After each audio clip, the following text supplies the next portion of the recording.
frequency of the times. The sonic chronic frequency. Hey, I'm Shazy, creative alchemist, music producer and artist, and vocal vixen.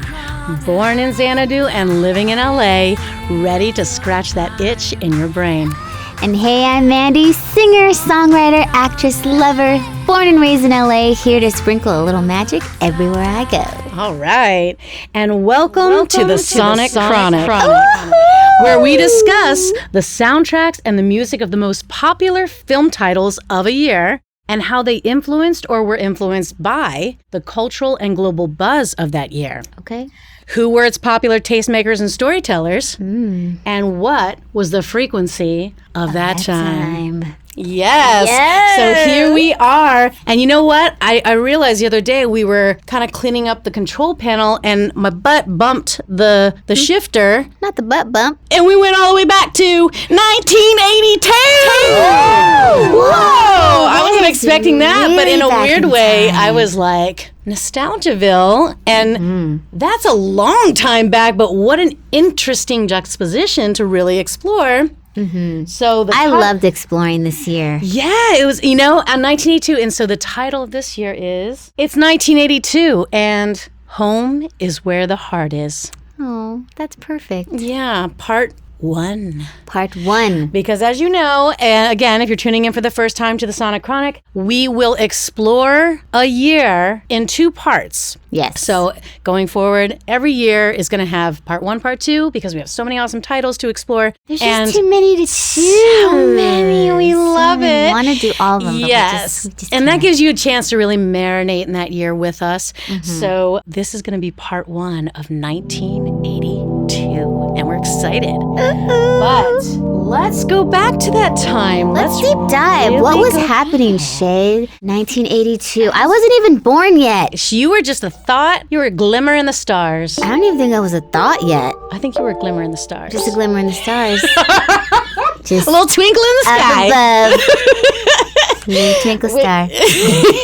But here's the thing. What we also do is when we step back in our Sonic Chronic time machine to these areas in 1982, we talk about what was also happening globally and culturally. What was buzzing? What was buzzing? Okay, because this could influence maybe what kind of storytellers, what movies were greenlit, what movies people were interested in seeing, Yeah. based on where our heads were at. Okay, just to give you a glimpse, the Falklands War. What? In April 1982, Argentina invaded the Falkland Islands, a British territory, basically.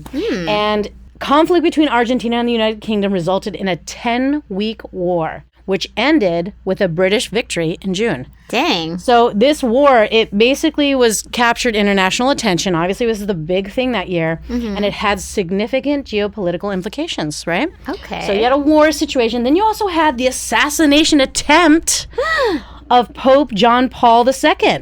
That was on May 1982. Yeah, he was shot and critically wounded by Mehmet Ali Akka. I can't say his name. He was a Turkish gunman during a public audience in St. Peter's Square, Vatican City. Dang. I didn't remember all that. I mean, look, I was here, but I was very young. I'm going to say, I'm going to date myself a little bit. But I'm just saying, I don't remember all that. I don't remember any of this news stuff, honestly. That's kind of scary all together so far. It's been so long. Yeah, not only did he survive, but the Pope forgave his assailant.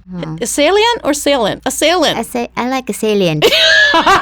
It's a new way of saying it. Salient. Salient.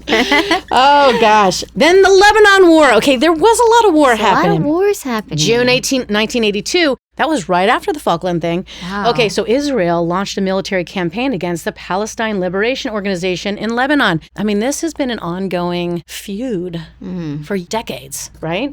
The war resulted in significant casualties and destruction, with the Israeli forces occupying parts of Lebanon. So that was a big one. And then finally, not to end on a dark note of our news, the Tylenol murders. Do you remember that? Oh, yes. Or did you hear about that? That was in September 1982. Like 6 people You did died. here? I think, Yes, right? 7 people in the Chicago area died after consuming cyanide-laced Tylenol capsules. Remember that was going around on the news? Everybody was like panicking and like, Yeah, the incident led to a nationwide panic.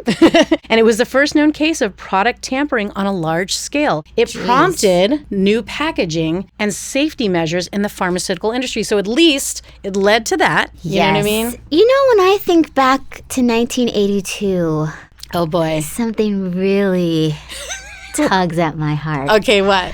This is the big one. Thriller album was released. I knew you were going to get this. I knew you were going to get this. So we got Billie Jean, Human Nature, Oh, my The Girl Is God. Mine, Lady in My Life, like all the classics, all the hits. I remember.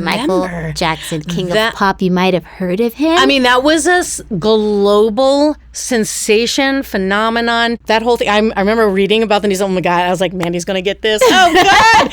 But yeah, Thriller. I was obsessed. I had a Thriller album. I don't know if you went back and got a Thriller album once you came out. But it was just like, it was groundbreaking. The music video was groundbreaking. oh my Everybody was gosh. wearing that red Yes, leather. red leather jacket. Thriller. Thriller night. I So love that was Michael. great. Oh my God. I'm a massive He F.A. was fan. at his high. That was just like, he was unstoppable. Like solid gold. I mean, what a performer he was. He was such an amazing, hardworking, intense, crazy artist performer. We all love Michael Jackson. No, we love Michael Jackson. So any other R.I.P. cultural thing? Yes, it was the debut of the David Letterman show on NBC. The very first episode debuted in 1982. Wow. And if you want to take it extra way back, Yeah. some of these young kids aren't even going to know what we're talking about. I mean, but this is like 60 years almost. no. This is 60 years. 60? No. Oh my God, Jen, like, we're not that old. This is 80 years ago. Let's see. We're I'm one vampires. carried away. But Okay, a couple 40 years years ago. 40 years ago. Okay, you got it. Go ahead. the compact disc finally took off. It was actually kind of like getting started in late 78, but What? 82 That was was when the it big finally surge? like took off. Yes. So what was it, like the Walkman or CD Walkmans, or like what was? So Sony actually just have, like- produced the actual CD Yeah. itself was really taking shape and form, and people were starting to buy CD players that Sony released in Japan. Oh, And so they it were started in Japan, super which makes expensive. sense. Like if it would have been released now, it would have been about like $2,000 now. But what was the big hook? Like, why would I care to like buy the CD? Like, was it It's because the future. besides it was cool looking? feature. But what was the hook to make me feel like, okay, I'll go from my tape cassette? Like, what was the convenience? Was there a big Well, artist they're that released on a CD that thinner. made us like? But what do you think? I'm wondering if they used an think- artist to kind of Billy Joel was the first CD that got released. I can't remember the It's kind of like song, U2 but- who did that on the iPod, Joel. or did they do Oh, that? And remember everybody was everyone pissed? got a YouTube album? That was a bad decision. Yeah. I kind of liked it. Wait, because you like U2, but other people were like, "Don't give me." I didn't ask for this music. It was like forced music, you know. Yeah.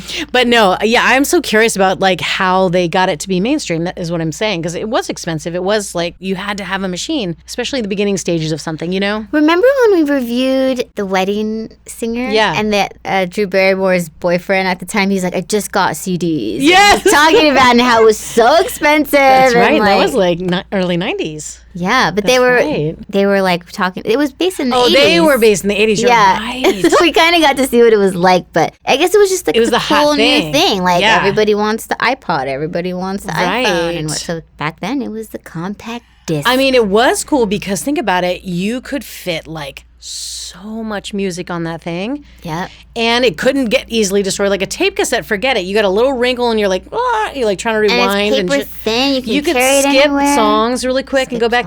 You had to rewind cassette tapes. You're like, I didn't have that problem, Shay. Yes, I did. You did? You did cassette tapes? My mama did, and I would listen to her little cute. Walkman You had a cassette little tape, my thing? little You were Mariah like, hero. boom, pa, ta, boom, boom, pa. And you were like overdubbing. Did Did you make mixtapes? I did. I actually would record myself singing. Oh my God, I love it. Records. I still have a tape cassette player, and I have like tape cassettes because, like, I don't know, it's almost like memories and nostalgic, but really the quality is terrible. Okay, anything else happening that year? That's pretty much what I like to think of, but let's deep dive into these movies, Shay. Let's get into the titles. Ultimately what the Sonic Chronic is about. So we landed on Planet in 1982, Yes. and home we is got to where the go heart to our is. Tubi Tube. Now, I hate to say it, but we downsized. We used to have a lovely, colorful box, but I don't know. I like our little Tubi I like Tube. the Tubi It seems Tube. more like appropriate to carry on our little time travel machine. It's a bit more... Compact, Yeah. like the CD. Okay, so do you want to pick first? Sure. All right, shake it up, girl. Shake it up. Ooh, ooh, shake it up. All Good old right. 80s, yeah. Yeah. Okay, here we go. Okay. Now this is where I'm going to say a quote, and Shay has Right, to guess we have to read the the quote, movie. and we're going to guess the movie. I'm a woman pretending to be a man, pretending to be a woman. Victoria! Yes, Miss Julie Andrews. Oh, and this is a Second Chance to Dance title. Second So you Chance to picked that right from the jump. And if anybody listening who hasn't listened before, a Second Chance to Dance, we review two main titles, but we do have one that we like to resurface because what we're doing is the titles we pick are based on the top IMDb rated and top box office films of a year. And so if it doesn't make that list, but we remember that film being something, and also it has a noteworthy either soundtrack or artist that were on it or a music score. So our Second Chance to Dance is it's an opportunity for us to resurface a movie that we thought should have been in the top Yes. and wasn't by popular demand for some reason. And so this is Victoria. I mean, Julie Andrews. Julie Hello, Andrews, amazing. Classic, I had iconic never movie. seen this movie. Like Before now? what? Before Yeah, this- for this I episode? kind of like Oh, heard of wow. it, but I actually never like watched it. But basically, What'd you think? she's like this incredible singer. She can't catch a break. And she's just trying to, like, you know, Starts make it off in that showbiz. way, yeah. Yes. And then she meets this guy, Robert Preston, Mm-hmm. who basically convinces her to dress up like a man Right. to go perform. Because he's like, you're going to fool everybody. And you're going to be the biggest hot sensation. Kind of Right. like dress up in drag and perform. What's and kill it. really interesting about this movie, yes, is actually it was hard for my brain to connect because this is a 1982 movie. However, the movie itself was set back in, I feel like it was like 1930s kind of Yeah, vibe era. definitely. And so that was right after the Great Depression, or it was like around that time. People were kind of struggling. And Paris, too. And it was in Paris, Yeah. and Julie Andrews was the main character who she's speaking with, you're talking about. And in the beginning, she was basically just, you know, really good operatic singer, beautiful singer as a woman, and she was auditioning. And she kind of had slid into the audition kind of sneakily because, you know, desperate times. She was literally on the verge of like, hasn't eaten in 2 days, needs a job for God's sake. And so the club that she was auditioning for, it was more, you know, it was a gay Ritzy, club. It was yeah. kind of that was kind of the vibe, you know, and they were looking for somebody who was more like that kind of performer. So unfortunately, she had an amazing voice, but she just wasn't fitting the bill for that. And so the guy who you just mentioned, he saw her at that audition, thought she was really amazing, but nothing came of it. Next scene, she's basically going to a restaurant. She orders food. Oh my gosh. Because she's so hungry and she's just like, screw it. I'm just going to order food and I won't be able to pay, but I don't care. At least I'll feed myself. But she brought a cockroach so that she wouldn't have to pay. Right, that was the other thing. She was about to be kicked out of her apartment. Everything was dire, you know. And so in her apartment, she noticed that there was a cockroach on her bed. And so she thought, oh, I know what I'll do. Cut to, she goes to the scene. She's like, I'm going to put a cockroach in the salad. That way I can get my food comped. So anyway, this gentleman, the guy who saw what was his name again? Toddy. Toddy. Robert Preston, That yeah. was his name in the story. That's right. He was famous. Everybody knew him around town. He was a performer himself. He was more of like a kind of a gay He's performer. a gay man. Theatrical, yeah. Theatrical. So he sees her and he's like, hey, and he like kind of, he was just going to get a cup of coffee. He actually just got let go of his job too because Cabaret, yeah, because they were just kind of whatever, downsizing. I forget what happened. And then she was like sitting there eating and he was like, hey, I want to say, you know, I really liked your audition, blah, blah, blah. And she's like, well, sit and eat with me. And she basically like confided that she was like, I'm basically going to eat it up and put a cockroach in my salad. So why don't you, because he had said he also lost his job. She's like, have some food with me, you know? And then it worked out though.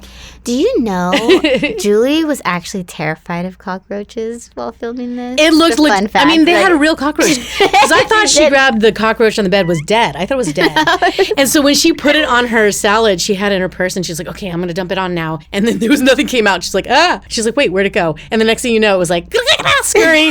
And everybody was like, ah. It was a genuine reaction, I thought, you know. This movie was pure joy, so much fun, incredible acting, and fantastic it was really good score. acting. It's actually based the on the time. Broadway musical Victor Victoria. Yes, that's right. It was very staged that way. Yeah, and I could tell. that's actually based on the German movie Victor Victoria in 1933. Oh, I didn't know that. Yeah, so it's just great. It's a fun movie. It's a little bit controversial, though. Well, here's the thing. community. Yeah, to what you were saying, to finish my thought. So after they met, you know, she actually came back with him after the whole restaurant basically erupted, after the kind of roach thing. They got out, obviously, without having to pay their bill. And then she goes back to his place because basically she was kicked out of her apartment. She couldn't pay rent. And he was like, stay with me. I'll take care of you. He had some money, you know. And so her clothes, you know, they were in the rain when they got there, and she put them in the dryer. And when they got back, they were completely shrunk. She literally had nothing left. That was all she had. And she was like having a breakdown. He's like, listen, put on some clothes from this ex he had and like, you know, some gentleman. And so she comes in and she's like looking pretty dapper in the clothes. And he's like, huh, you look pretty good in those clothes. Yeah. And then he just had this epiphany. He's like, I got it. You can pass. He's like, that's what they're looking for. They want this controversy. Imagine like a voice alone as a woman is great, but imagine if you were a man singing like that, portraying a woman singing like that. Then people will be like, oh, that's the greatest thing. And that was the plan. And so she was like, no. And I thought it was funny that in Superman, he's a Superman, and when he puts on his glasses, you're like, oh, it's Clark Kent. I don't know who. It was the same thing. Victor Victoria, I was like, all she did different, because she still had makeup on. Yeah. And then she like had her hair slicked back. She cut her hair, but it was just like slick back or a cap. And Yeah, after every performance, she would blow everybody away. Literally, with her voice, she would sing this high note and like break glass. Oh, that was the biggest famous Everyone scene. would go like, "Wow!" And then at the very end, when she's like being thrown reveal. roses, like she'd reveal and take her hat off, and it's literally. And everyone's just, like, oh, it's a man. But I'm like, She has really? I don't feel like it's a hair. woman with short hair. But anyway, at the time, that was the big kind of, and of course, she practiced to do her voice lower. And Well, Julie has a 4-octave range. oh so my God, that's she has why a she was beautiful able voice. To, like, that was the famous, iconic thing about Victoria is like, and that's also kind of her undoing of that one guy that like had it out for her, is that during the audition, she sang that high note and busted his glass, right? And so during another show later, she did the same thing, and that's how he knew, oh, that's not a man, that's her. That was that woman. Yeah. But ironically, it didn't matter at the end. It was like she basically came clean before they could make that a thing.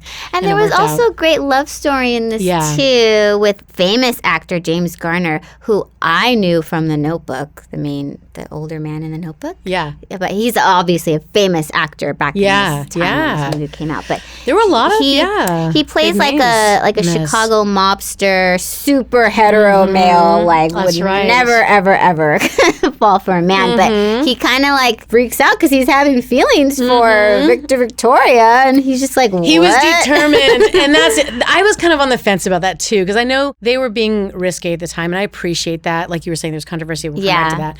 But like, I kind of was also like, ooh, they dialed it back a little bit with him, because, you know, he was like, he only made advances once he knew for sure she was a woman. Remember when and that's also, I was like, violation of privacy, hello, by times a million. Right. When he went and did that and got into her apartment. But like, it was almost like he was okay. But then there was the controversy of like, he was actually open to the idea of like, he struggled with it being known as a gay man.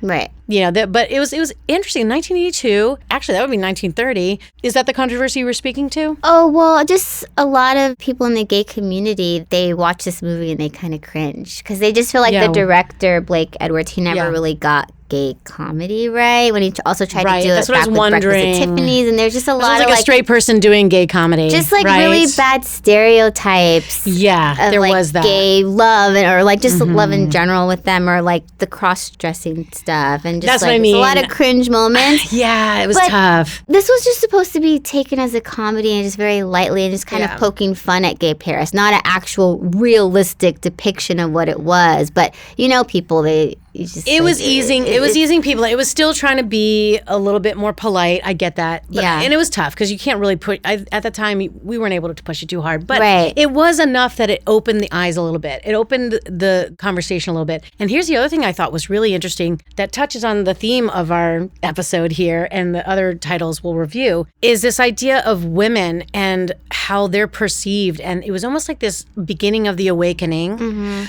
of women in society. And so Julie Andrews' character had a really cool remark about her experience after she, was talking to, what's his name, the love interest, and deciding to come clean. That's when she came from the quote you just read. But I'm a woman trying to be a man, trying to be a woman, and this is not really being authentic. They were talking about being authentic.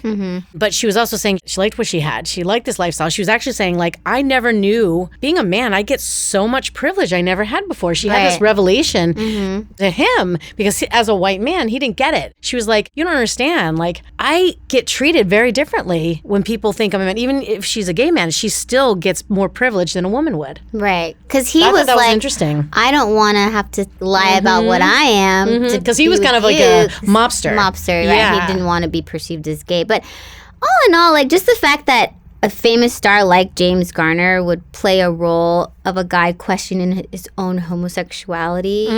It was like a triumph for progressivism in early 80s Hollywood. I agree. Like, that wasn't really happening. Although we are going to review another film that did kind of touch on that too. That's what I'm saying. I feel like it was the beginning. It just started the beginning of the wave, 80s. Yeah. I mean, because we were touching on 70s was like this age of Aquarius, beginning of that, but it's almost like there was a weird pendulum swing. The beginning of 80s was still exploring that.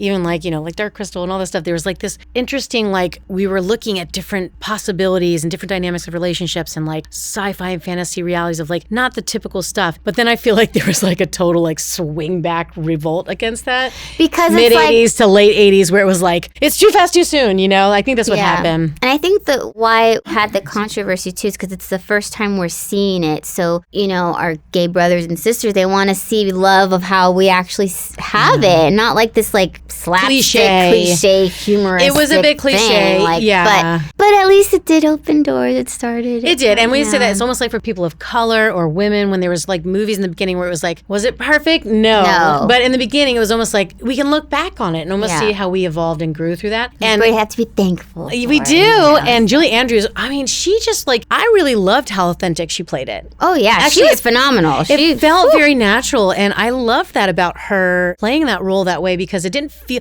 Sometimes you watch things when people are playing something and it could be an uncomfortable topic and you feel uncomfortable watching them because you feel like they're not really embodying it or they almost still have their insecurities about it. But I felt it's almost like when I watch RuPaul's Drag Race. Like, I feel like, but I'm saying all of them, I feel so comfortable in the fact that they are just authentically themselves. And it's like, they're just like so out there. And like, I feel like she's like that. She's such a great actor and singer. This gave her a nominee for an Oscar. Yeah. It had a lot of Oscar Did she get an Oscar? Yeah, she did. She didn't win, unfortunately, but she did get nominated. And did the score, the musical? I mean, it is a musical, and this was also a year of musicals again. Yes, this is a great musical. This is a year of musicals. This was the winner of the Best Music for Original Song. Oh, nice. That makes sense. For this. And music was by Henry Mancini and lyrics by Leslie Bricusse. Oh, nice. Yes. So it was there was a lot of hits. I mean, memorable songs in that. Like, people would be like singing songs. Oh, that's from Victor Victoria. Like the origin of some of these very classic songs. So I guess, that musical was very popular, very well known. Yeah, the Broadway musical premiered in 95, ran for 754 performances, and guess who would sub for Julie? Oh, she actually played on Broadway? Yeah, she was actually on Broadway. Oh, that's amazing. Liza Minnelli. She would be her substitute whenever she was on vacation. That totally makes sense. And then Raquel Welch also took over. Ooh, superstars. Imagine seeing the show. And what a Julie great show. was 60 at the time of the Broadway performance. I was going to say, in the movie, we looked it up, she was 47. Yeah. And she looked great. Amazing. She was so good. And her voice. Her voice is so good. She's solid. She's a queen of queen. Well, yes. I wonder what we feel about this one. So this, again, it was almost like I had been like you. I hadn't seen it yet. I feel like I had saw pieces here and there, and I never knew the significance, and I was so happy to just watch it from start to finish. Yeah. Because there was something about the story in between, not just like hopping to each song and each kind of moment. And so I was like, yeah, that was really, really cool to like see. I just feel like we go in cycles as a culture and humanity. Like, you know, back in the 30s, I feel like, you know, people were like pushing for like progress and like diversity and like, you know, being open. And I think we just kind of go in these cycles. So it's interesting. We're here now in 2023 and 1980. I don't know. You see what I'm saying? Yeah. It's like this weird kind of resurgence and cycle again of like really exploring some of these subjects, but now we're even more advanced and more evolved and experienced. Yeah. So with that said, what are we going to vote? What are our voting? Yes. What's our rating system for Victor Victoria? Victor Victoria. Yeah, we'll be good for this one. Is it? Oh God, we can't do the high note again because that would be appropriate for this one. Was it a 5-star review? Or was it a roach in your salad? Oh. Okay, I like that. Okay, so 5-star review or roach in your salad. And we say...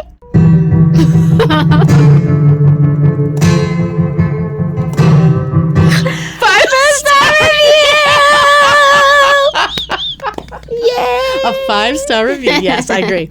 Yeah, go watch it. It's worth it. It's one. I know it's 80s, blah blah blah. And the thing is, it was actually a little under 2 hours, right? Not too bad. Oh, I had a note. It was very long. It was a little over 2 hours. Very long. Actually, I used to think movies were shorter, but they're not. They're long. Back in these 80s, they were pretty long. They were long. They were like, no, we have nowhere to go. We have nothing else to do, so let's just keep watching.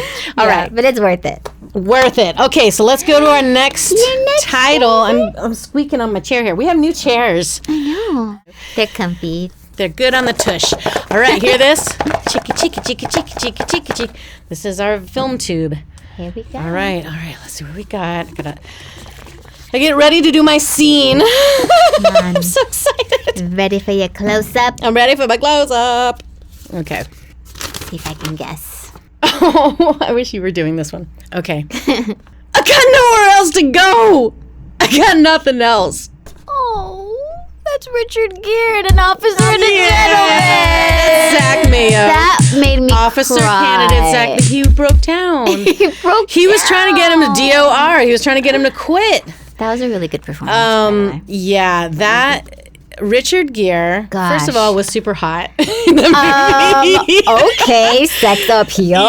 Yeah. Richard Gere in right? this? You never First of all, know. let's talk about Richard Gere in the 80s. You never knew. Even now, like, wow. But there's a scene where, they're like dance, and he kisses the girl for the first time, and the way he's kissing her? Yeah, you know he does that. I wrote in my notes, like, the way he just kissed her? You know he has he's like that aggressive but gentle, you know? Whoa, Richard Gere. Yeah. Yes. Oh, this is such a great movie. It's timeless. Story of growth into manhood. There's a lot going on with this main character. There was a lot going on. And again, this is like to our kind of title of the show, Homer's Where the Heart Is. Yeah. Because... he has like daddy issues, abandonment issues. It kind of shaped his entire life. Yeah. He joins the Navy. Yeah, it starts off actually showing us like he's all like, got that like 70s like hippie kind of hair, a little longer. Yeah. He's a good looking dude in good shape, but he has had a very kind of like... lone wolf. Yeah, he's kind of living like that bachelor life as a young kid because his mother died young when he was young. She took her life. She committed suicide, yes. Didn't leave a note on that. Didn't leave a note, and his father was just this, also had been in the Navy and was kind of just like a ladies' man, and he was just always kind of gallivanting about and would take him to different ports and just kind of be like, all right, you're on your own, do your thing. And so he kind of like also learned about relationships and women through his father. Yes. Which ironically... he had to not get close. Yes. And not express feelings. He ironically went the opposite direction because, as you can, I think it's either you go the same way or you go the opposite. Opposite. And so he decided he's like trying to do something. One morning they woke up where they had just had like I guess he graduated high school and his father celebrated by getting him prostitutes to celebrate. And after that he realized, he's like, I just want to do something with my life. And so he joined the Navy because he wanted to fly jets. So Navy jets, not Air Force, I guess. And so he basically went about going in, and the whole movie is really about his like basic training, how you have to be evaluated to even be allowed to be in the Navy. 6 years before you get to fly. Yeah, so this was a 6-week kind of like boot camp. Yeah, just to make it. Just to make it. Yeah. And if you graduate, then you get to go and train and they station you. But so the 6 weeks was under the Drill instructor Sergeant Emile Foley, played by Louis Gossett Jr., who was incredible in this film. And he kind of, great. He's a great drill chemistry. instructor, but he kind of fills the role as like this demanding father figure for him that he's needed all his life. That he never had. Helped him like kind of that cared. Change his ways and learn to really let the people that he loved in a little bit and like really. Yeah, because he was kind of lone wolfy, even when like the drill sergeant observed like during some of the drills, some of the other candidates were like, come on, once they finished, they would like root the other people on. But, Zach would go off, he would do a good time and then just kind of sit there and be on his own. And so, it was almost like his father was his friend and like didn't ever give him any guidance, didn't even ever like challenge him to do something with his life. And so this drill sergeant, in a weird way, really confronted that in him, but also really pushed him. That breakdown, that quote, was when basically the drill sergeant caught him. He had a little side gig where, you have to polish your belt buckles and have all your stuff ready when they come for inspection. And so he had found somebody to give him like extra stuff that was already done. He would sell that to people and, Little and so, hustler. Yeah, he was a little hustle on the side. It was one of those things that he totally could have gotten thrown out if he got caught. And so the drill sergeant did catch him. He overheard, confronted him, and then basically was saying, DOR means they get let go, like dismissed on request or something like that. So it means that instead of you getting kicked out, you are leaving based on your request to leave. You have to request. And so that's what they want to do because it's like, and they want to see what you're made of, basically. And so he was like, that weekend they were all supposed to go off and finally have a break. It would have been pretty intense. And so he's like, nope, you're going to be here this weekend, and by the end of the weekend, you're going to give me your DOR. And so he just put him through it. Put him through the ringer, but he just didn't. And he was like, and he was at that verse, he was like, finally, he realized he wasn't going to break him. And he was like making him do everything. Oh my God, I don't even know if he slept. And then he was just like, fine, that's it. I'm going to kick you out. And he jumped up and he's like, no, don't you dare. He's like, his face was all like, you could tell when someone's like, no, when you're in the sun and you're like tired, and it's like, it was really, felt real. Yeah. And he was like, I got nowhere else to go. I got no one else. And he looked at him, he's like, all right, Mayo. He called him mayonnaise. Mayo. Yeah, Mayo. He was like, let's go. Let's polish some floors here. So he let him stay, and he obviously, I don't want to ruin it, but there was some other stuff that, there's a love interest, his best friend and a love interest. Deborah Winger. Yes, Deborah Winger. And by the way, hello, I had a little crush on her.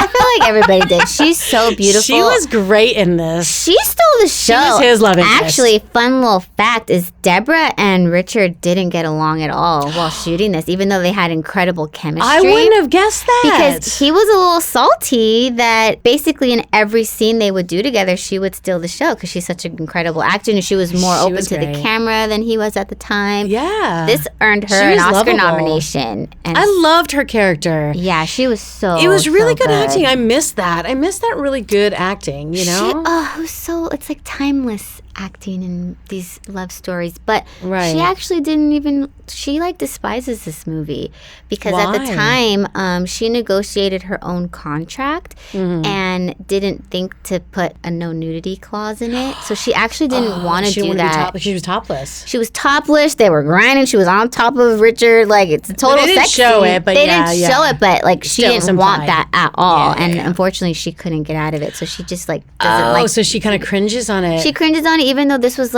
her Oscar. I can see that, but also it was tasteful. I mean, there's some I can see some later movies, but like at the time, I can see her being like because if you're not ready for it, But that was the also thing. It's like even just again a reflection of the dynamics of women and men and women. It was like this idea that like she was kind of a townie, and the idea was that they would wait for these officer candidates to come in every so often and try to like land one and make them their husband because it was their way out of town. And so sad. Her friend was more like that than she was. She was kind of like, look, I have a good job. I just want to have a good time and I want to find somebody I love. I'm not going to like trap them. In fact, her father was an officer's candidate that basically didn't want to marry her mom, or she confessed later.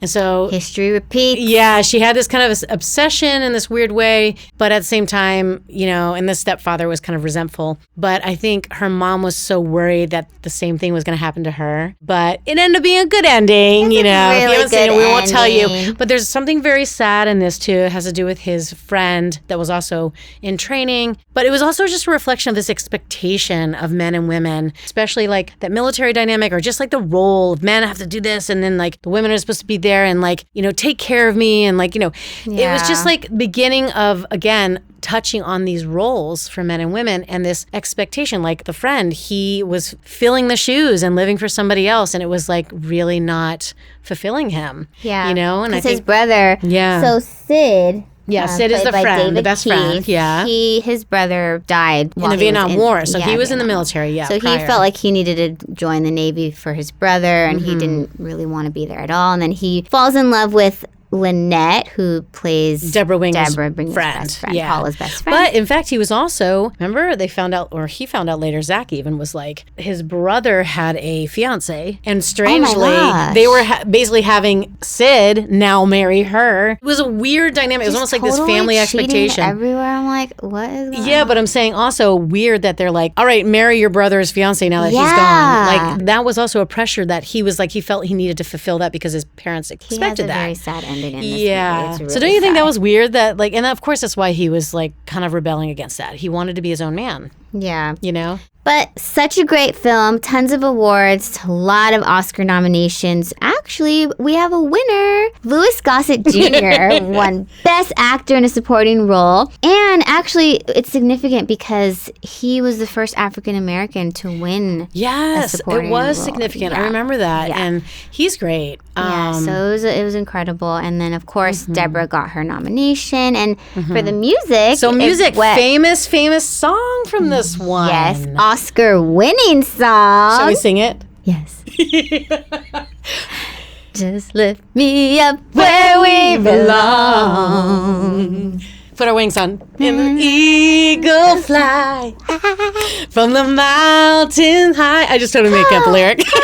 Something like love lift us up. Everybody knows this. That's where this song By Joe came Crocker from. and Jen Warren. That's Yes. right. Oscar-winning song. This was a big one. It started the movie and it ended the movie. Did you notice that? It did. It was throughout. I loved it. I Instrumentally, added but it at to the my book ended Spotify. it. Yeah. And also, we had another Best Music Original Score nominee for the Grammys. So it was an incredible. Nice. Best original score for the Grammys. Nice. Yeah, no, I can see that. So that's why that made our top list. And that was actually that was one of my mom's favorite movies. I remember telling you that. Well, the thing is, my dad, I don't know if there's any connection. I should ask her. He was in the Navy. He drove a motorcycle. Oh, cool. I was like, oh, What? Oh, no wonder she loved this movie. I know. Zach drove a motorcycle. Yeah, so this was a great movie. Obviously, very iconic. I mean, this is a famous So of the famous. 80s, Officer and Gentleman, right? Yeah, one of Richard Gere's very famous roles. Which Yeah. Yes, he really. almost It's one of his turned more down, famous actually. roles, right? So what do we vote on Officer and a Gentleman? I just realized we voted on Victor Victoria, even though that was a second chance to dance. But that's okay. That's okay. All right, so Let's see. Officer and a Gentleman. Is it a DOR? That's a bad thing. Bad thing. Or Or. Graduate with honors. Ooh. Okay, that's a stretch, but we'll take it. We'll take it. Okay. For sake of time. Second time. We'll go with it. Okay, so is it Graduate with honors or a DOR. DOR? And we say. Yeah. Graduate with honors! Hey! I don't know what that. Hey, I don't know why I did that. But we saluted that. Yeah. Such a good film. Great film. If you haven't seen Great it, definitely put it on your bucket list. And yes, again, these are all, you got to be ready to go back in time. 80s films are definitely not up to spec in terms of what we're used to these days in terms of the quality. But the quality of the acting and the stories, surprisingly, they held through the test of time. They're really good. And just Very just good. Go back and watch these. They're Yeah, and the so music, good. of course, holds up too. Yeah. You know. They're timeless classics. All right, so you're up. Okay. Okay. One more. It's our last one. So You're gonna. Okay, what's it gonna be? What's it gonna be? Oh boy. Are you shaking your head? Oh, okay. I had a feeling you were going to pick that. That's funny. Okay. I don't like his feet. They're only feet, you little twerp. Oh, yes. E.T. Drew Barrymore. Gertie. Gertie says this in E.T. Oh, my God. What a good movie. And I was so excited to rewatch this for this episode. Me too, because I hadn't seen it fun. since I was little. Oh, my gosh. This is such a good movie. First of all, good movie for the topic. So it was groundbreaking. First time we're really talking about it in a way that felt like, not like, scary aliens, right? Right. And super iconic score. Oh my gosh. That was kind of like the sound for those kind of movies going forward, forever and ever, amen. Yeah. Like whenever you hear that orchestral, like bombastic swelling, Yes. like it just felt like you could be sitting there picking your toes, and it was like makes it so iconic. John Williams, man, Yeah. is a genius with this score. Yeah, Oh yeah. gosh, but this movie is so powerful, so funny, Yeah. just like so wonderful. And it really, as I was watching it, it's like it touches the inner child within, like just like, especially in the moment, like the infamous E.T. moment when like the bikes lift up in the moon. That was the big one. That's a big moment, and that's where the scoring came in. Yeah, too, the like score, the first one, remember? And that was from a video technology standpoint, the big green screen situation where it was the first time they did that in such a cool way. They used to do that at like Universal or somewhere. They would show how they did this, the green screen. You could sit on the bike and act like you were with E.T. Cool. Yeah, it was before. But that was like the big groundbreaking technology in film. And the other part that, first of all, I know Elliot was E.T.'s kind of, they had empathy. I forgot how they had empathy with each other, which is so cool. They had an energetic connection. Well, first off, what's E.T. about for the listeners that don't know? E.T. stands for extraterrestrial. E.T. Okay, E.T. Photo. That's the other famous line. E.T. Photo. And he has his long, bulbous little slender finger. He was really cute. Oh no, He came back to life. I was like, calm down, E.T. He's all shh.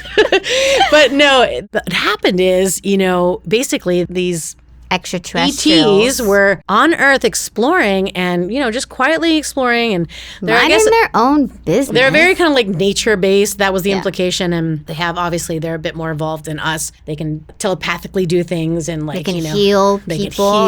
They can do that stuff. But they were ET, I guess they were all out and they were kind of all coming back to the ship. And ET was kind of a little farther out wandering. He saw this one plant. He's like, I got to get this last plant. Oh.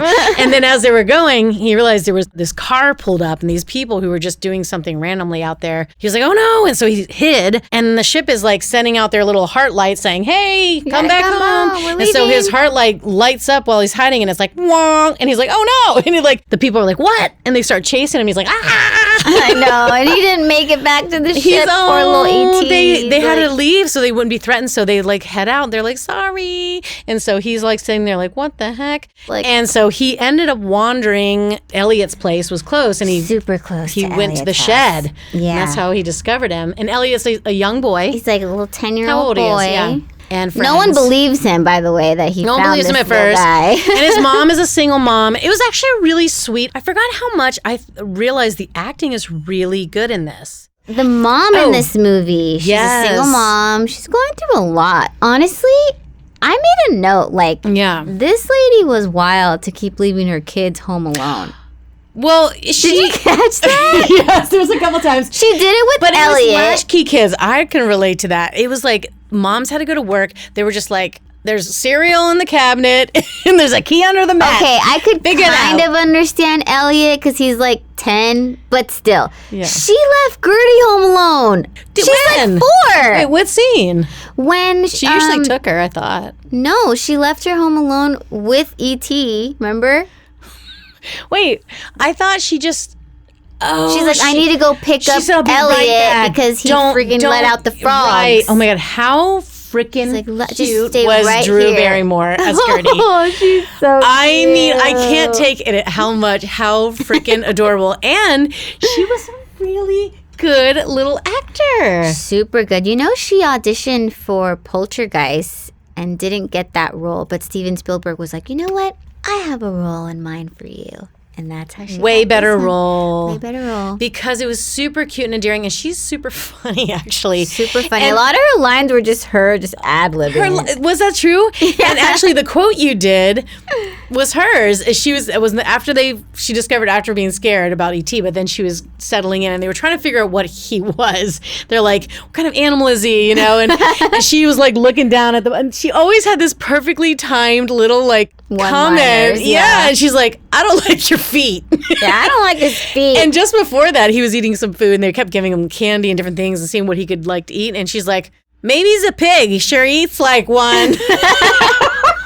That's so cute. Steven loved her so much. He just kept a lot of her one-liners in. And she seemed Super genuine cute. in her reactions, didn't she? Yeah. It was I was like, damn, she was so good as an actor, as a little kid. Little. She was so little and very cute. But yes, speaking of acting, I honestly thought everybody, including the mom, everybody was, because sometimes those movies, it just feels like, it felt like we were watching a glimpse at a real family. Totally. Didn't it feel like real? Elliot Henry Thomas, who played Elliot, my goodness, he was phenomenal in this. Such a young little boy, but he was like truly capturing like such raw emotion and how he just loved E.T. And you know how they connected? They could feel what they were That's feeling. the other part I forgot about, is that I don't know if it's because he was the first one he encountered. I guess that was their way of like bonding and connecting, because they talked to each other through their hearts. And so E.T. connected to Elliot, and Elliot would actually, there was a funny scene where he was off at school and E.T. was home, like getting into the fridge and drinking some beer. And so Elliot was like burping and drunk and was like, whoa. But he would feel what he would feel. It was more feelings. It wasn't what he's thinking. And so they had this bond, even to the end when he was like, E.T. wasn't doing good. It was like E.T. needed to like get out of there. This planet was like, it wasn't good for him, wellness-wise. And Elliot was also starting to like... He was starting to feel get really sick. dying. Yeah, he was feeling it.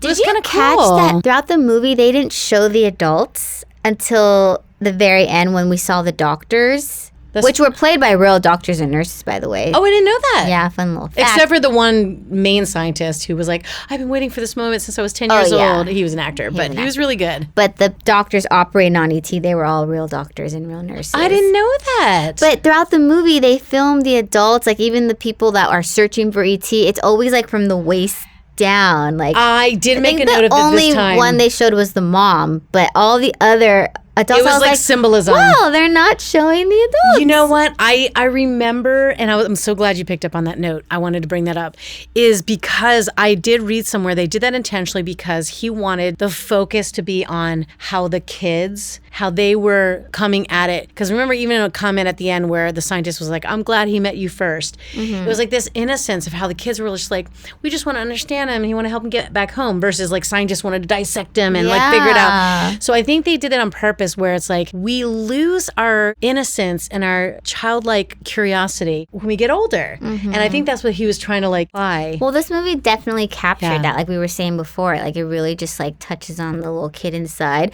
My mom and I rewatched this together. Oh, that sounds so and sweet. Just that moment where the bikes took off, we were both like, oh, right? Like just reliving, like it's just still so magical. What did your mom think? Because I imagine she felt so nostalgic with this movie. She's like, I remember going to see this in theaters and just being like in awe of that. But she was young. Moment. Yeah, she was younger. Yeah, so it was like, and seeing it when you're young like that, and then seeing it again, it's always this question of like, do I feel the same about it? And this was another one that stood the test of time for me, at least. And it was, I could feel, I cried again.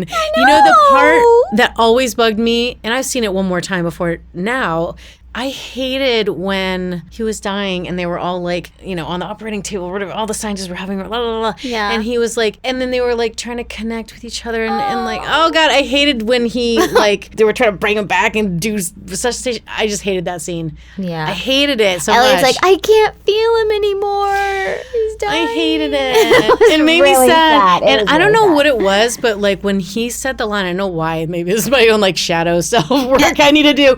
But he was just like, I think we're dying. like he said, we're, like, I don't know, there was something that made me sad. Like, I was like, I had a tear in my eye when they were on the table, and he's like, I think we're dying, and I was like, but it was this weird, intense empathy that, like, this movie showed. Most people were seeing it as, like, oh, this fun little thrill ride, and it was like this E.T., and it was so cute. Obviously, E.T. was super cute. That was why people were, like, so open to looking at an extraterrestrial in this way that was, like, adorable versus how we normally think of scary monsters, right? That was another thing that E.T. did differently. But you know what came out of this from a musical standpoint? What? I don't know if you picked up. Little fun fact, like you like to say. Do you remember Neil Diamond? Yeah. Turn on your heart light. Let it shine wherever you go. That was an E.T. reference. How funny is that? His heart light. His little heart light. How cute was that about the whole heart light thing? One of my favorite moments is when Gertie finally like got a hold of E.T. and she like dressed him up in all her clothes. She was trying to hide him in the closet. She's like, stay right there. Stay right there. And Elliot walks up and he's like, what are you doing? She's all dressed in drag. Slaying to the gods. Slay. He's slay. He had her hat, the rings on his fingers, his scarf, clickety clacking, his little bracelets. He's just like, hey. He was like, clickety clack, eat a phone home, clickety clack. He was so cute. Oh and then he pulled off his wig and he was like, I love that he was totally down. Yeah, that was such a sweet movie. And so, from the film score, like we said, I mean, oh my God, awards? What are we talking about? From a movie cinematic, we know that, but what about the music? It won what an about Academy the score? Award for the Best Original Score and Grammy Award for Best Score and Soundtrack for Visual Media. Yeah. Obviously, we know it was scored by John Williams. Amazing classical music. But this was nominated for a lot of Academy Awards, like Best Picture, Best Director, Screenplay. It won Best Sound, winner of Best Effects and Visual Effects. The artist who created E.T. also did Alien, too. They spent a lot of money and time on actual E.T. There was like thousands of little E.T. Oh my God, that's right. Each different pose, they had to do that where, and I was asking you, I was like, I felt there was moments where they had a little person actually play E.T. because they needed to, instead of being an animatronic, it needed to be, because the times when his neck would extend, that was definitely animatronic. Yeah.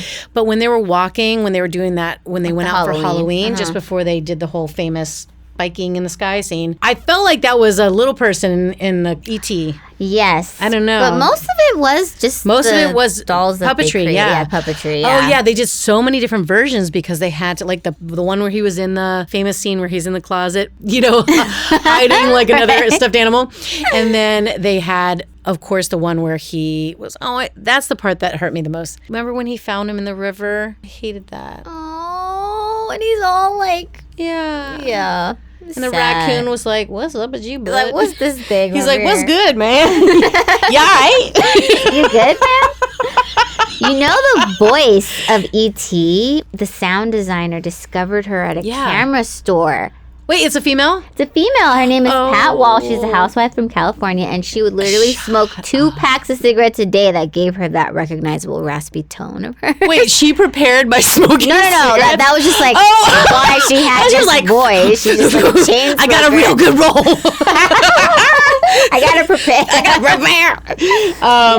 Wow. So E.T. phone home. I can't even do his voice. I'm trying. Phone home. Elliot. Elliot. Oh, you're pretty good. I'm close. You're closer. I don't smoke, but hey. The scene where Elliot's trying to get E.T. to follow him with Reese's Pieces? Yes. Okay. I'm glad you brought that Reese's up. Pieces tripled in sales for weeks after Guess the movie who? released. Do you know the fun fact about who missed out on that opportunity? Who? They weren't the first. Reese's Pieces wasn't the first. They approached. Who? Guess. Hershey Kisses? No. Oh, that's a good one, though. Because you have to wrap her, though. Okay. Swedish Fish? They would have got me with that. Swedish Fish? Oh my God, can you imagine if that was the reason why Swedish Fish was so popular? It was... Can I have a hint? Well, think about it. It needed to be a candy that didn't have a wrapper or whatever. It was like, so that's why Reese's Pieces... M&M's. Yes. Peanut or not? Just regular. Ooh. And they declined. But you know who else could have been like, I mean, they're pretty good, but they could have really skyrocketed? Skittles. Yes. Woo! I would have said Skittles. Skittles. Did they approach Skittles? I don't know if they did or not. But I think... They probably just wanted chocolate. maybe chocolate. But Reese's Pieces, yeah, that was a big launch. Oh my gosh. That was the beginning, by the way, of tripled product, like placement. the realization of product placement in films In the and 80s. the impact of that began then. E.T. was a super catalyst for that. Dang. Super E.T. catalyst. Just paving the way. That movie was released June 11th, 82. It remained in theaters for guess how long, Shay? Over a year? Literally over a year are the words typed on my paper. Whoa! I'm It's the longest run in theatrical cinema history. That is actually very long for like to stay in the theaters that long. Whole year? Yeah. Oh no, but it was a phenomenon. It was crazy. It was like Michael Jackson's Thriller. I swear they were like hand in hand. Music, Michael Jackson Thriller, film, E.T. It was like those two were just like around the globe iconic. Imagine, well, you lived Right? it. I wasn't even. Oh, Imagine being alive. Dang. I remember the days. But no, it was Such a great it was time such a to be magical time. alive. Dang. So we need to vote on E.T. E.T. So what are we gonna think? What is our voting panel? Oh, I feel like something's coming up. Is it a phone home? Is it a phone? If you can't tell, she's got her little pointer finger, the magical healing pointy finger, saying phone home. Okay. Or is it a misconnection? Okay. Because think about it, they left him, and you know that when the part of the scene where he basically put together a speak and spell and some other cool technology to basically message back to his peeps, and they were out in the field, and he put this whole thing together, and they got the signal, and so he realized they were coming back for him, but you know they were like, yo, dude, our bad that we left you. We didn't know. So anyway, okay. You're still alive though? Dang. Bring it back. Bring it back. All right, so is it a phone home? Phone home. Or is it a Missed connection? Oh, definitely it's a phone home. Phone home. You know there was going to be a sequel? There was or there is? There was. Okay. It was a sequel that never happened, and it was going to reveal E.T.'s name. Do you want to know what name? Shut up. It was gonna be? I think that's part of the sequel was going to be Ron. called His name's Nocturnal Ron. Fears. No. It was Zrek. Stop it. His real name. I'm so glad that didn't happen. That would have ruined E.T. for us. Yeah. Why did they do that with sequels? I don't know. It was going to be about greedy Elliot and Hollywood. his friends getting kidnapped by evil aliens and E.T. They're saving just them. trying and to squeeze it, man. It Nah. kills the original, like, innocence and spirit of you. Yeah, I'm you glad know? it didn't happen. I don't want to know his name's Zrek. I feel differently about him as Zrek.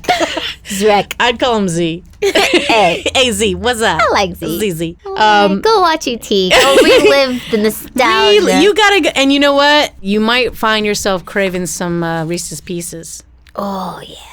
You know what I'm saying? I don't know what it is about those. It only love tastes good in the Reese's Pieces. theaters. Oh, you Peanut like, butter cup. You eat it outside? No, I'm talking about the Reese's Pieces. Oh, Pieces. it used to be like one of my top favorite candies, and the Reese's Pieces Puff cereal. Oh, the cereal was pretty good, but .com. that was almost like dessert. That was a dessert. But wait, you ate those even if you weren't like at the theater? You'd get Reese's Pieces like normally? yeah. Oh, so you were a super fan. I was a super fan. I'd only get it if I was at the theater. And that's Would you mix it with your popcorn? I would, and some people don't get that. I love it, but some people don't get this. I mix Raisinets with my popcorn, and it's so good. I trust you. I can see It's that. salty sweet. I'm That's not all. into the Raisinets, but I think as I got older, I got into the Raisinets. But raisins are a tough one. I think Do you like it in wine?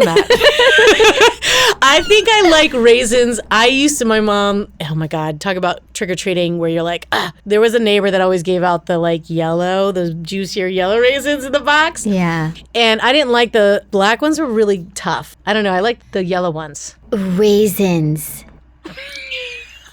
The 80s raisin singers. Oh, yes. Are they called raisins? They were trying to, they were like raisins in the sun or something. I don't know. They were California raisins. Yeah. That was a big campaign to try and promote raisins. They had me. I thought they sold. were so cool. You were sold. As a little kid, I want to find a shirt and rock it. You were really into it. I was. I mean, I even like think they them. did like a Michael Jackson raisin one. They did. Right? Why am I like? You got it right. Oh my God, they were really pushing it. And then I was into it as if it wasn't any other snack. But I was just like, sometimes I like for trick or treating, I was wanting chocolate. So if I got raisins, I'd be like, raisins. Boo. It's the booty candy. Get the booty candy. There was that booty pile, and then after a while you'd be like, all right, booty pile, I'll still eat you. I don't want You're like, got the good Weeks stuff done. later, you'll eat the booty. I loved getting dots. Which one? Dots. Oh, I didn't get dots. We didn't get dots. Do you know what they are, though? On the paper, right? No. Candies? They come in a little box, and they were like those Swedish are fish, but they're like, it's stuck to your teeth. Those were good. Have a little snack for later. You know what I mean? They got so wedged in. Oh, my, terrible for cavities, I bet. Totally. No, those were delicious. Okay, so, yeah, I can go a whole candy route there. Oh my gosh. I mean, E.T. was that. It played on that idea of, like, it was a big thing. Like, I was thinking about trick-or-treating scene in that movie. That's the other thing I want to ask you. Did you notice? I felt like the whole world was like doing Halloween. I was like, what neighborhood? I mean, everybody's walking around like it's some festival. I'm like, my trick-or-treating was not like that. No. Was yours? No, not like that. That was some bougie trick-or-treating. That was so crazy. Like, everybody was like participating. In that scene, did you see Yoda? Yes. A little like... Remember, E.T. was like, home. So cute.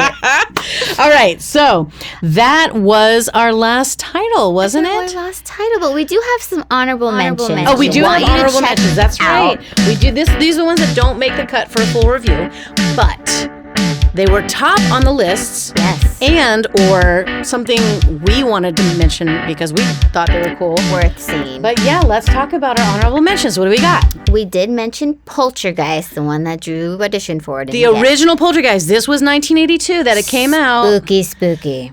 It was actually really, really, really good. The reason why it didn't make the final because it didn't have as much of a difference of a soundtrack other than like E.T. was kind of like the leader in that charge of this. It had strings, dramatic. That was kind of the vibe of Poltergeist as well. Yeah. But that movie was like groundbreaking. Mm-hmm. Beginning of the franchise. Light. Yes. And what's her name? The I don't know. young actor. Well, she actually, it was really sad because she, had that disease that she was dealing with. That's why she had the puffy cheeks. Oh. And she was in the sequels, but she later, passed from that. But it was, they say there was a curse on set. There's a whole thing about Poltergeist. But Spooky. The other one we reviewed in an earlier episode was the sequel, but this was the original, Tron. Came out. This was the iconic, like, motorcycles with the laser. Oh my God, it was so cool. So cool. It was definitely a culty kind of gamer vibe. Yeah. Other one was Porky's. Porky's is a funny one. Porky's. You guys are like, I need to revisit that. It's one. weird. It was almost like this frat kind of like is around the time of like, remember like Caddyshack and all those kind of movies where it was like feel good, raunchy friends in that kind of college age. Yeah. A lot of beer. And antics. And then The Toy. I don't know if you remember that one. That was with Richard Pryor. I didn't see The Toy. Yeah, I actually loved it. I saw it I just remember seeing when it first came out. It was actually a really controversial movie because he was the main character who is this black guy who was kind of, down and out with some of, he had just lost his job or something. And this really rich white dude basically hired him to entertain his young son. What? Yes. And he was basically his toy. But you'll see there's a twist. It was also around the era of Brewster's Millions. He was big in the time that Richard Pryor decade. But yeah, that was a big one where it was kind of touching on racial. I'm going to say. Yes. What? But you should watch it. It's actually a really good movie, and it's actually very sweet. And he forms this relationship with the son, actually helps the son kind of overcome his very entitled, kind of bratty take on life. Because he doesn't really have a good relationship with his father. His father basically buys his love or whatever. And Richard Pryor's character actually was kind of like, saw him as a father that he never had. So it was actually a very sweet, even though the concept is like a little like cringy. And then finally The Thing. That's another spooky one, right? Spooky. Yeah, oh yeah, that was the one with the out of the Sasquatch. swampy. No, but the area. Swampy. Oh, swamp. Swamp. So The Thing, he lived there. He was like, it was that kind of setting. He came from that. Okay. But it was I think it was a remake of the original. The original was like black and white kind of blah, blah, blah. That's what I was going to say. Yeah. Okay. Yeah. So it's an honorable mention, so it's everybody was watching it because it's almost like it was a remake of a classic, like just like Godzilla is a classic, just like Dracula is a classic. So The Thing was one of those kind of classic remakes. Okay, so those were honorable mentions. Yes, and that's it for episode 7, 1982, part 1. Home is where the heart is, because truly, it really was. It was With Officer and that's His Gentleman, right. And E.T. And our Victoria, that's the thing, is it was more about like being authentic. The heart for her was being who she was and being true to her calling and like, but I think in general, that was the beginning, that decade was the beginning of us exploring a lot of these topics and really starting to relook at like relationships and like even just how we think of other beings, that are different than us, There you go. Nailed it. You nailed it. So, as we say, how do we do? What do you guys think about our feedback and our reviews? Anything? Do you want us to review something in this year or another year? We want to hear your feedback and your thoughts. Yes, of course. And follow us on Spotify. We have thesonicchronic.com, and we're soon going to be opening up a Patreon channel, which we're excited about. But we just want to hear from you and say, let us know how you're feeling. Do we take you back? Is there something, in terms of the nostalgia around it, around the music, and just even the sign of the times? When you rewatch these films. Yeah. Tell us about it. Leave us comments. Did you pick up on the same vibes that we got? Exactly. Did E.T. make you cry? Right. We want to know, because all that stuff makes us happy to hear. And so with that said, this was the frequency of that time. Can't